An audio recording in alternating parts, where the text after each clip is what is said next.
নমস্কার। আজ আমি যে উক্তিটা বলবো সেটা বুদ্ধের উক্তি। আর সময়, আমরা জীবন সফল হোক এটা আমরা সবাই চাই, কিন্তু সঠিক চিন্তার অভাবে আমরা অনেক ভুল করে বসি। আমরা ভাবি জীবনটা আমাদের হাতে এখন অনেক সময় আছে, এবং এবং তার জন্য আমাদের জীবনটা যে কখন শেষ হবে আমরা জানি না।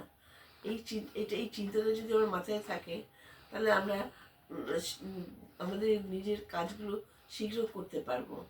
সেই জন্য এবং এবং সেই জন্য একদম বসে থাকাটা ঠিক হবে না।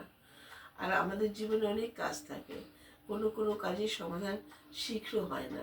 সেই জন্য হাতে সময় চাই, সেই জন্য সময় নষ্ট করা ঠিক হবে না।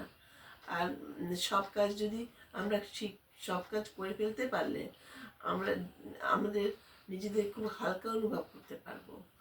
আর তখন আমরা আমাদের যে সব কাজ শেষ হয়ে গেলে আমরা আমাদের অপূর্ণ ইচ্ছাগুলো সেগুলো পূরণ করার দিকে মন দিতে পারবো, এবং সেটা সফল হলে আমরা আনন্দে বাঁচতে পারবো।